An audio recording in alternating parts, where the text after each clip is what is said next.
This is Metro Week, our top story, how mariachi music shapes Tucson. It's the weekend of the International Mariachi Conference. We'll explore the music's impact on education and the culture of Southern Arizona. Plus, our Journalists Roundtable analyzes the week's news.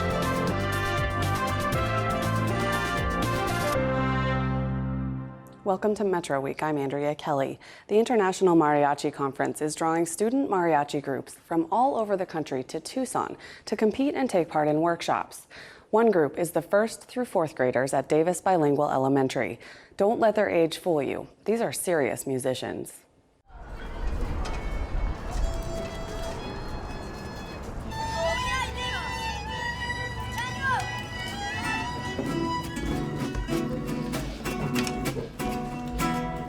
What it takes to get in is first they have tryouts, so it's like any sport. Our instructor, he gets a group of new kids that want to play in the aguilitas, and he tests them. And if they pass, then they're in. And if they don't pass, then they still have another year. My name is Andres Benecourt, and I play the guitarrón and the accordion. Every day we practice here with La Mariachi Las Aguilitas. All violins are going to play this. Listen. All violins are going to play this. For somebody to come in here, yeah, it seems chaotic, but believe it or not, I have it under control. My name is Alyssa Cuaron, and I play guitar and violin. I am in 5th grade, and I'm 10 years old. All right. 1, 2, ready, play. Music is just like another language, and that being Hispanic, I feel like that's part of my culture, to be in mariachi.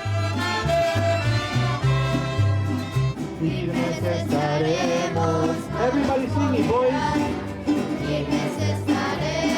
My teacher is Jaime Valenzuela, and he's a really great teacher. All right, let's do it again. Ready? He's very patient. Stop, guys. Since I'm in 5th grade, I don't want to leave next year because of how far I've gotten with him. Ba-da-bum-bum. Start on the frog. Ready? I was a shy little girl and that never liked to sing, and I feel like I've come so far.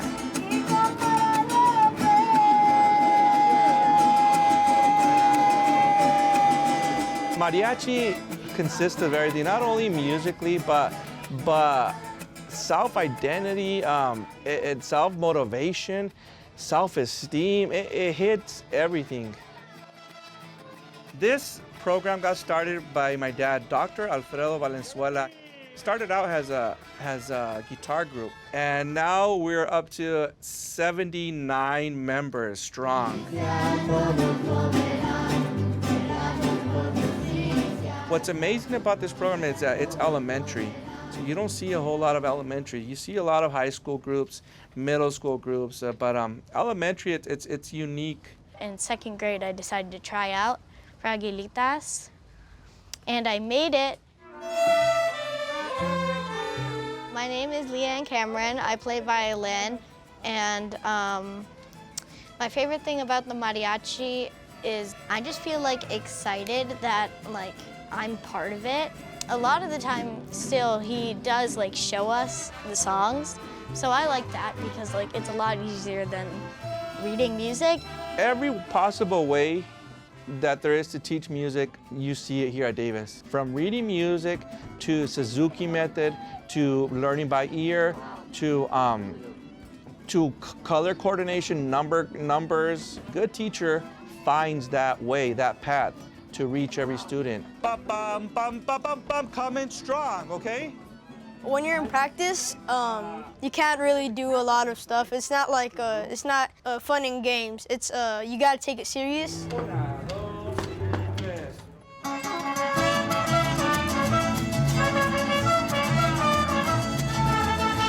I feel like I'm a different person. I feel like I'm Superman.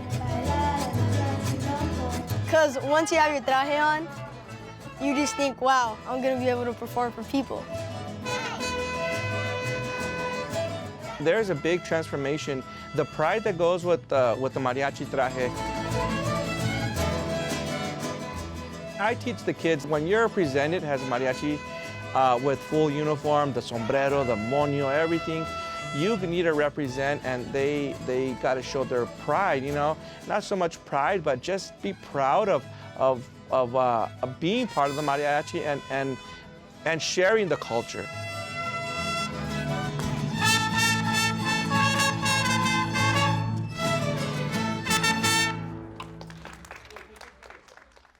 "45 years ago, another group of Tucson students, not much older than those at Davis, dreamed of playing professionally.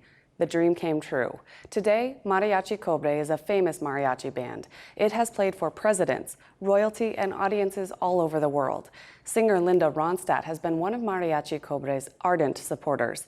A few years back, my colleague Nancy Montoya talked with Linda about Los Changuitos Feos, which would become Mariachi Cobre.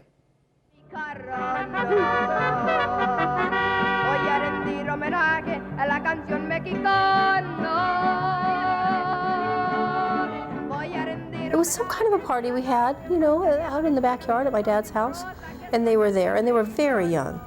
I remember it. They were really, really just kids.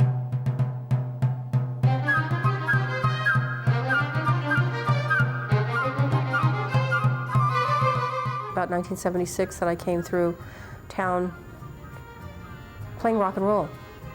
And they were backstage, and they were gorgeous, you know, they were gorgeous. And then the next time I saw them, and they were really grown up, and I went, yipes, you know, they were really gorgeous then.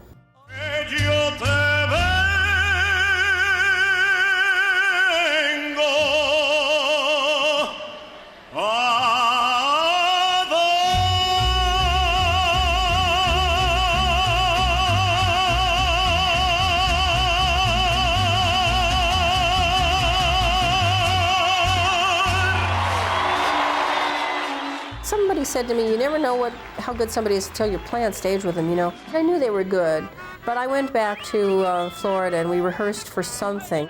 And I was blown out, first of all, by the trumpet work, how in tune it was.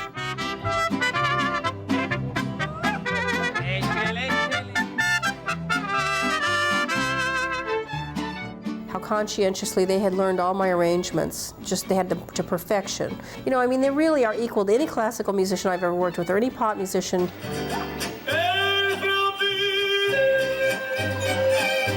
You've performed with Mariachi Cobre over the years. What can you tell me about Steve Carrillo's voice? What a voice. This guy has some voice. You know, those guys can blow you down, first of all. I mean, I'm a belter, and I got a lot of strength. You know, he could blow the walls down. I mean, he could blow me through the wall if he wanted to. It's just an astounding instrument, and he takes very good care of it, too.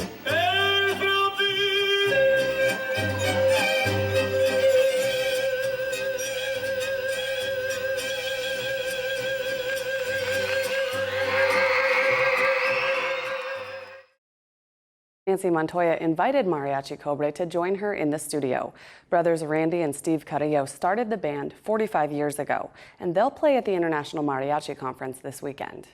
Well, Randy and Steve Carrillo, we are so happy to have you back home. How does it feel to be back in Tucson? Back in Tucson. Great. Yeah. Feels good. Now, you guys started off as Los Changuitos Feos. Did that name wear on you there for a while, the ugly little monkeys? 1964, Los Changuitos Feos started, and Mariachi Cobre was born out of Los Changuitos Feos in 1971. But the name, you know, the name and the group, they just celebrated what, they're 51 or 52 years now, Steve? Right. Yeah. It's a legacy, isn't it? It's when great. When you broke off and you started Mariachi Cobre, did you ever in your wildest dreams believe that 45 years later you would still be playing and you'd still like each other as brothers, huh? Yeah, we still speak to each other. So That's good. I never thought it'd go this long. Really? You know?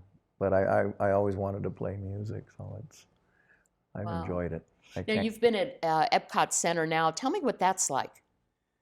Well, when we started in '71, still, yet again, you have to go back and refer to the Changuitos Feos, because Disneyland used to take the Changuitos Feos when we were very young out to Cinco de Mayo. The late 60s. In Anaheim. So we had that relationship, and then we started Cobre in 71, and then in summer of 73 and summer of 74, we went to perform at Walt Disney World, and then there was the long hiatus of the Disney connection until they built Epcot in 82. And that's when they called and said, do you still have Mariachi Cobre? And we said yes. They flew out to Tucson, auditioned us at the airport. At the airport? At the airport. Flew in, we played 2 songs, and they got back on the plane and took off. Literally 8-10 minutes. And 32, 33 years later, 4. you're still there. 34? We're going to be 34. Oh my goodness. You know, this is a question I always am curious about when I'm talking to professional musicians who do it for a living and play a lot.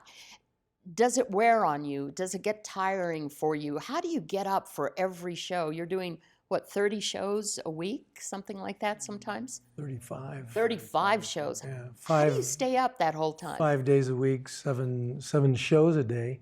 For me personally, I loved and still love the music, so I enjoy performing the music. Of course, there's a lot more to it than just the music, so a lot of the administrative or bureaucratic things that go along with it can be wearing. He plays trumpet. I think that's a little physically. Physically it wears on. It takes its toll on you. I still enjoy it. Yeah, I enjoy it a lot, and I sing a lot too. So. How are those pipes? Remember we were talking to Linda Ronstadt, and she said you have an incredible instrument. I'm getting older, so it's... Can you still hold those long notes, Steve? I still hold them. I don't know if I hold them as long as I did 35 years ago, but do you remember, you know, Linda now has retired from the music industry, and I talked to her just a couple of weeks ago, and she still talks very fondly of the two of you. What was that like performing with Linda? Well, performing with her was an honor. You know, when you look at her overall musical legacy, you're talking, you know, upper tier. Right. This is the guy to talk to because he actually recorded. I had the opportunity to record with her and be in the studio, and not many people see that side of Linda. What is that like? She is incredible. She's a perfectionist. Oh my God, she's incredible, and she's basically telling the engineer what to do. She knew the studio, she knew the equipment. She knew everything. She knew exactly what she wanted. Well, I remember doing interviews with her, and she would tell my photographer what to do and what shots she liked, how close to get, how far back to get. Pretty incredible. Well, recording with her, when we'd sing a song, I didn't know what to expect when I went into it, and we'd sing 3, 4, 5 passes of a song, boom, boom, boom, boom, boom, and then we'd sit down, and she'd go and pick a syllable here, a breath here, you know, and we put a comp track, and I learned so much in the studio with her. She was really incredible. Let's shift gears back to mariachi music. What do you guys see as the future of mariachi music? It went through a real revival at one point. Are we still up high? Has it gone low? Where is mariachi music across this country? That is a good question. I don't know honestly that I have my finger on the pulse of the entire mariachi world. However, you know, in the 30s, 40s, 50s, 60s, those were some real heydays of the mariachi genre. The Changuitos Feos came in '64. We were in the early '70s. Mariachi music still very popular. Now, when you come to the United States, I think different areas of the country had their own genesis. When did mariachi kind of blow up? You know, Texas may have a couple of of instances. I feel fortunate that we were here in Tucson because Tucson has a great history of igniting that mariachi fire. In California, and seeing how mariachi music now has entered the educational realm. Well, they're doing it here at Davis Bilingual. We had a story on earlier. We want to remind our viewers that Mariachi Cobre will be at the Tucson International Mariachi Conference this coming Friday, and the whole group will be there performing Friday night. That is correct. So if you want great mariachi music, come listen to Mariachi Cobre. Thank you both for being with us. Thank you, Nancy. Thanks, Nancy. Mm-hmm. Prop 123 could bring plenty of extra money to schools, but not everyone agrees it's a good idea. The legislature has not funded the schools since 2011, maybe 2009, according to what they should have been doing.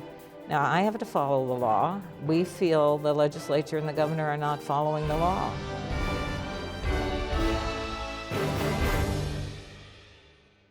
Now our journalist roundtable. Joining me in the studio are Ernesto Portillo Jr. of La Estrella de Tucson, Dylan Smith of the Tucson Sentinel, and my colleague Zach Ziegler.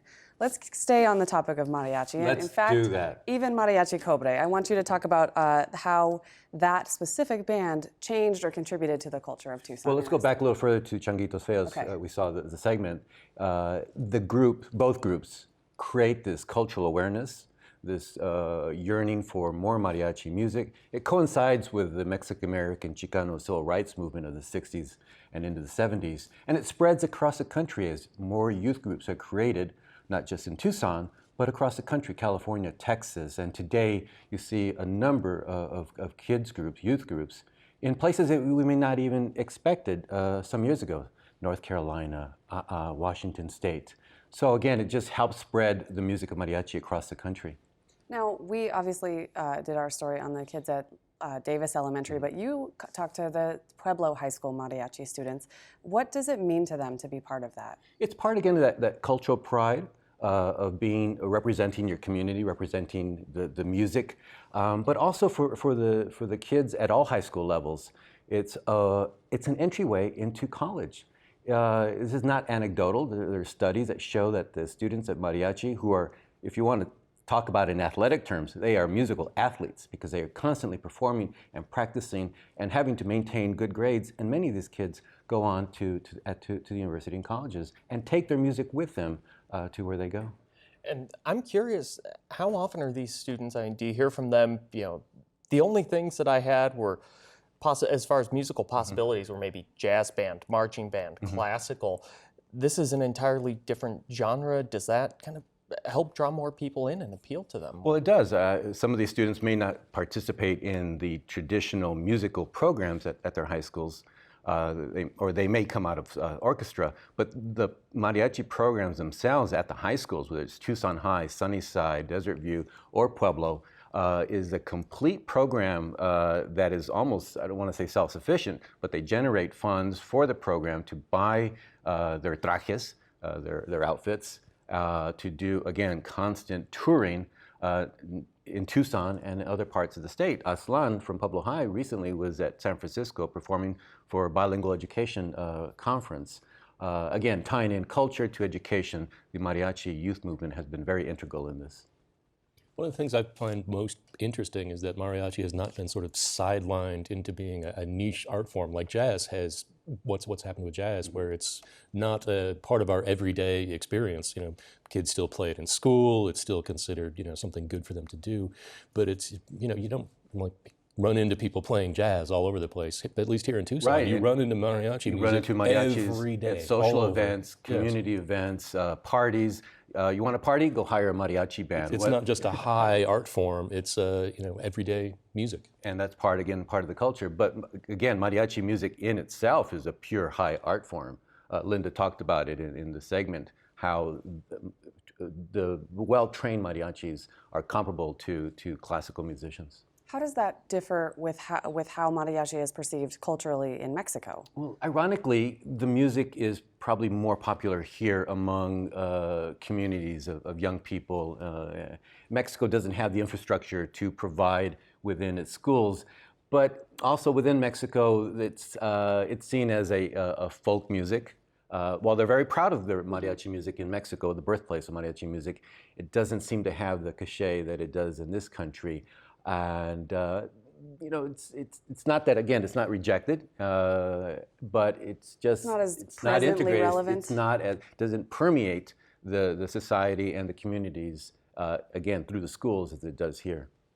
And the mariachi conference this weekend actually has it's more than just about the music. Tell us what that's all Well, again, about. it's about education. The students had their showcase on last night, Thursday, and they had been practicing for several days, weeks, of course, for this presentation.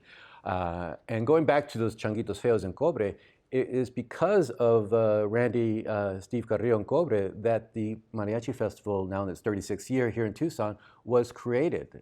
They brought the idea to Tucson, to La Frontera Center, of creating this conference. It's not just a festival, it's a conference because, again, education and folklorico dancing are main components of the Mariachi conference in Tucson.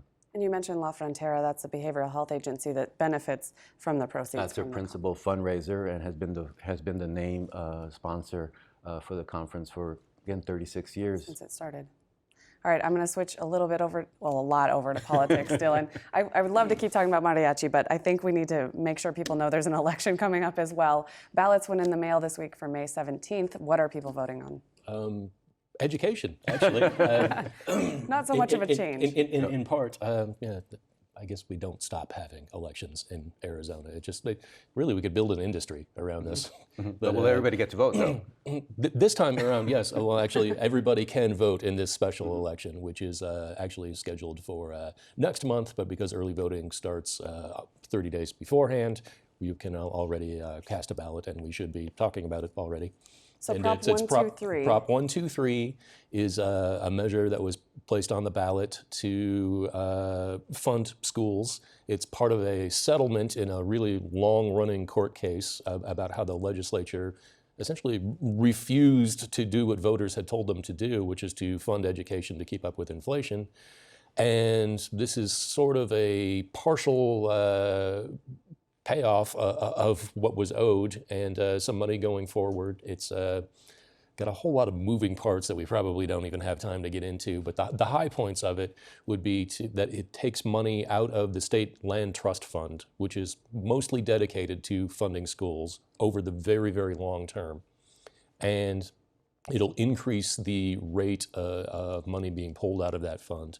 And it's become very controversial because of the possible long-term effect of putting more pressure on the state to sell more land. You know, this basically this resource that we can't replace. In essence, prematurely depleting or running down. Running down both the trust fund itself, which is the invested money from previous sales, and the actual land holdings that the state still has. And so it's something that has really gotten a whole lot of light and heat going. Dylan, Prop 123, of course, is a proposal of Governor Ducey. A number of liberal progressives in Arizona are supporting 123. What's your take on that? Why do you think, like State Senator Steve Farley has come out publicly in support of Proposition 123? Well, it's supported by the Arizona Education Association, and a whole lot of school districts want to get this money in sooner so they can give teachers raises, so a lot of teachers are for it. Many others are against it and think that we need to go back and push the legislature to fund education the way that they were told to fund education in the first place. So we're seeing sort of an interesting dynamic where some people who are generally not allies are for it, and other people who are generally not allies on the left and on the far right are completely against it. So it's creating some rather odd bedfellows. It's really a conversation about how to fund education and whether we have that answer on May 17th or whether we have to make a new plan after that to come up with a funding. If this doesn't pass, basically there won't be a settlement in that court case, which has been going on for years and years and years, and the courts have been pretty reluctant to really jump in with a very firm hand and tell the legislature that you need to pay this money back. What they did in not funding education to the right level was found to be unconstitutional, pretty strictly by the courts, but they haven't said, and now go pay for it. Right. Okay, so I'm not sure everybody knows there's two questions on the ballot, so let's talk about the second one, Prop 124, which is about state funding for retirements for public safety personnel. What is that one? This is the one that has not generated any controversy, and I think most people aren't even aware that there are two propositions in this special election. And this is to change the way that basically cost of living increases are done for people who get pensions from the state public safety pension fund, police and firefighters. All over, in cities all over the state. All over the state. There's a statewide thing. The city of Tucson participates in it, Pima County, the state does. So it's a very, very large fund. So we are talking about a lot of money over the long term in changing this. And we've had a lot of trouble with the pension fund being underfunded, not earning the sort of rate of return on the investments that it was projected. So they want to go in, and this is something that is supported by the cities and towns, by the legislature, by the state government, by the police unions and firefighters unions themselves. There isn't anybody out there organized to say that this is a bad idea. So it seems like if people end up actually filling in that part of the ballot, this will most likely pass. The other one, it's kind of a much more controversial issue. What it'll do is make it so that the cost of living increases are dependent on there being enough money in the fund, and sort of changing up the formula so that it's a little bit more pegged to the rate of inflation. All right, now I want to switch to a housing story, a business story that you covered this week, Zach. You found that a portion of the housing industry has actually bounced all the way back from the recession. What area is doing so well? Yes, the entry-level starter homes basically are where there has been a fair amount of bounce back in the market, and things are starting to look quite good. Those starter homes, the people who are the first-time home buyers, maybe people who are moving here or looking for a vacation home, these homes under $200,000 are doing great. So that led me to ask Eric Gibbs, president of the Tucson Association of Realtors, has the market recovered? And well, not quite yet, because that lower part of the market is there. The higher end homes that, maybe those who are selling their home to someone new, in the lower end, the homes that they would be moving up into, that has not recovered. And also the number of homes for sale is still a bit of an issue for the market. Is there a movement to build new homes? At one time we had this boom going on. Are you seeing any signs of that? There is still new housing being built. The permits have not been as rapidly filled out as they once were, but if you look at the area of town that is growing the best, it's Marana. So that is an area where there is a lot of expansion. So yes, you're still seeing some new homes being built. It's just not where it was during the pre-housing bubble. And are speculators coming in, flipping homes like they used to? Coming in, flipping homes, yes, but on a much more small scale. It's more so contractors who are buying and deciding to buy a house, rebuild it, and put it back on the market 6 months to a year later.